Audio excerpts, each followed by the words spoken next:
प्रिय विद्यार्थियों, उत्पादन तथा रोजगार के क्लासिकल सिद्धांत के पिछले ई लेक्चर में हमने उसके उद्देश्य देखे थे। इस वीडियो के अंदर हम इसके अंतर्गत जो बाज़ार वर्गीकृत किए गए हैं उनका अध्ययन करेंगे। प्रतिष्ठित मॉडल में अर्थव्यवस्था में 3 प्रकार के बाज़ार पाए जाते हैं। पहला है श्रम बाज़ार, दूसरा वस्तु बाज़ार और तीसरा मुद्रा बाज़ार। एक एक करके हम इनका अध्ययन करेंगे क्योंकि तीनों बाज़ार संतुलन के निर्धारण में महत्वपूर्ण भूमिका निभाते हैं। सबसे पहले हम देखेंगे श्रम बाज़ार।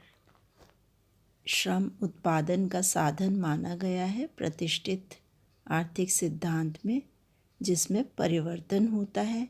अन्य सभी को, पूंजी इत्यादि को, उसमें स्थिर मान लिया गया है।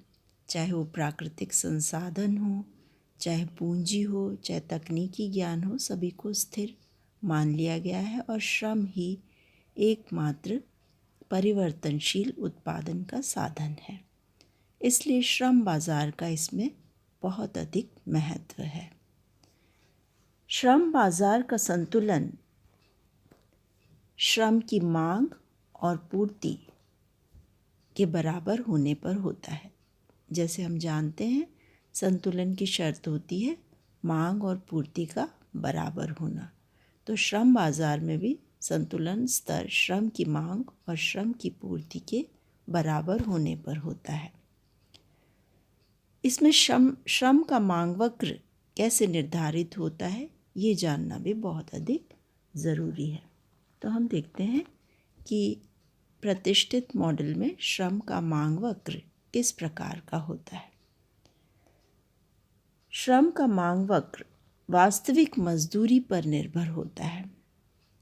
वास्तविक मजदूरी और मौद्रिक मजदूरी, इनमें भेद जानना बहुत आवश्यक है और ये आप कई बार पढ़ चुके हैं। एक बार इसका रिवाइज करना ज़रूरी है। यहाँ पर मौद्रिक मजदूरी मुद्रा के रूप में होती है और यदि कीमत स्तर से इसको भाग दे दिया जाता है तो कीमत बढ़ने का या मुद्रास्फीति का प्रभाव इसमें से हट जाता है और इसलिए वास्तविक क्रय शक्ति का पता इससे चलता है। तो इस प्रकार वास्तविक मजदूरी ज़्यादा महत्वपूर्ण है क्योंकि ये कीमत से प्रभावित नहीं होती है। कीमत बढ़ने पर भी क्रय शक्ति की असली स्थिति को यह दिखाती है। तो श्रम की मांग प्रतिष्ठित अर्थशास्त्रियों के अनुसार वास्तविक मजदूरी पर निर्भर होती है।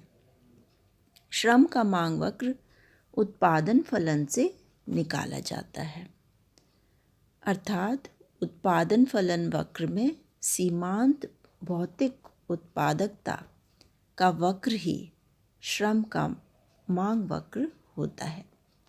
माइक्रो इकोनॉमिक्स में आप ये पढ़ चुके हैं कि किस तरह से उत्पादन फलन होता है और पहले बढ़ती हुई दर से बढ़ता है और फिर घटती हुई दर से बढ़ता है और अर्थव्यवस्था द्वितीय स्टेज में उत्पादन करती है जिसमें वह घटती हुई दर से बढ़ता है।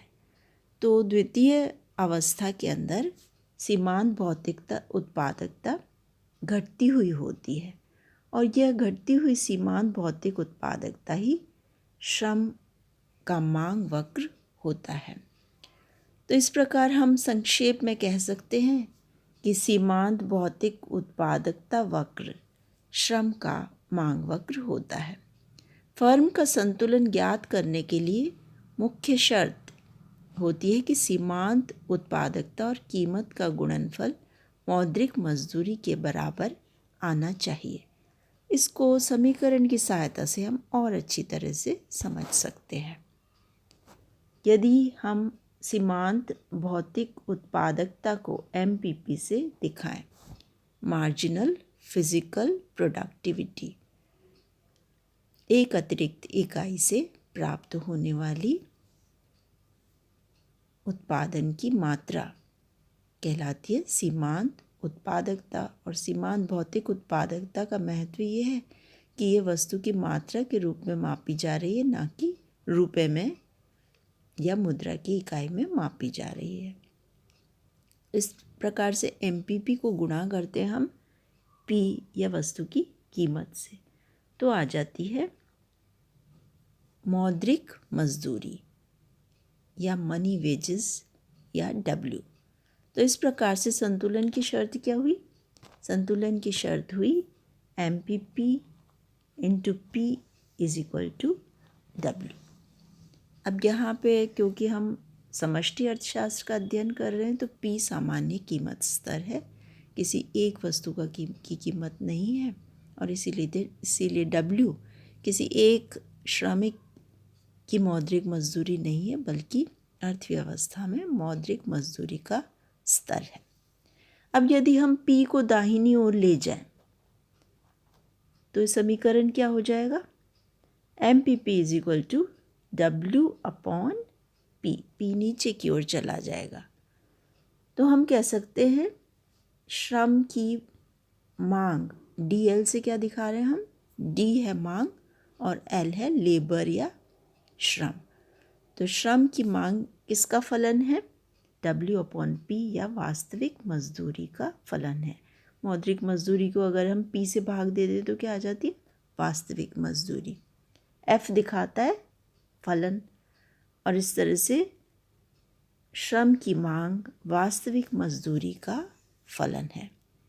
अतः उपरोक्त समीकरण से स्पष्ट है कि श्रम की मांग कौन सी है? श्रम की मांग MPP सीमांत भौतिक उत्पादकता वास्तविक मजदूरी W/P पर निर्भर करती है।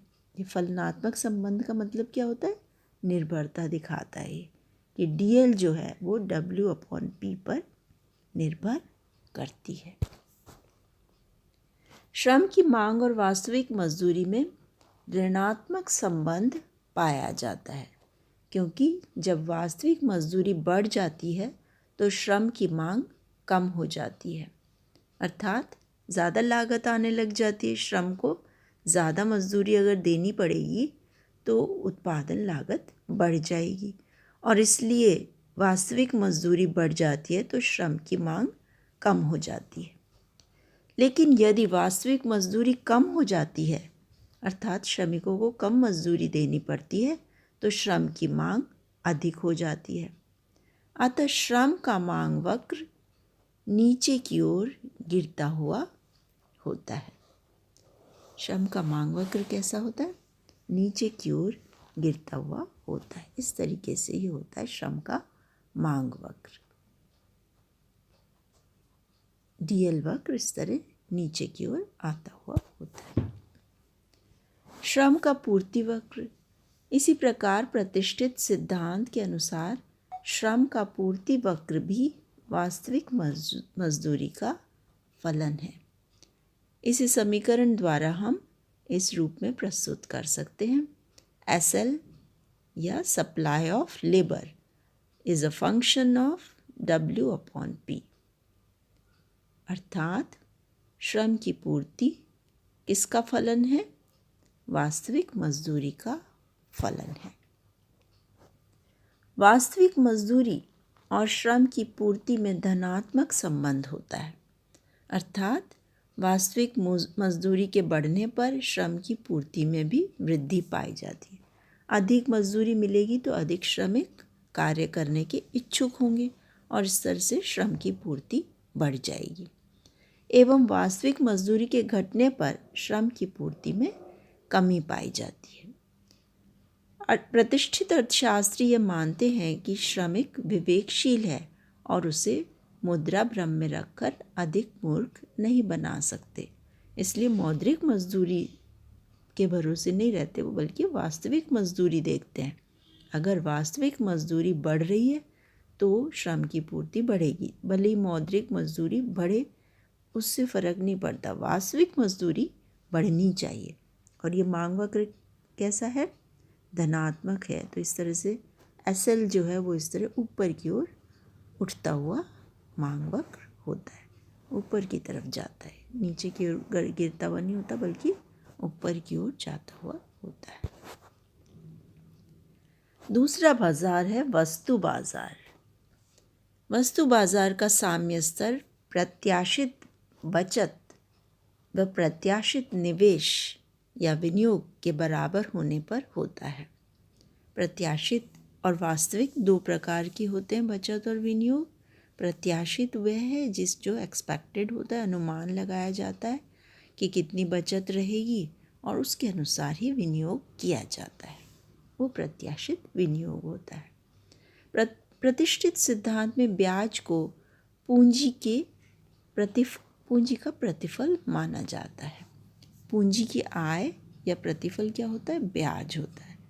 बचत और निवेश में साम्य स्थापना का कार्य भी ब्याज दर करती है। बचत और निवेश का संतुलन ब्याज की दर के बढ़ने घटने से निर्धारित होता है। निम्नलिखित समीकरण से इसे समझ सकते हैं। बचत S किसका फलन है? R का फलन है, ब्याज की दर का फलन है। आय, विनियोग या इन्वेस्टमेंट किसका फलन है?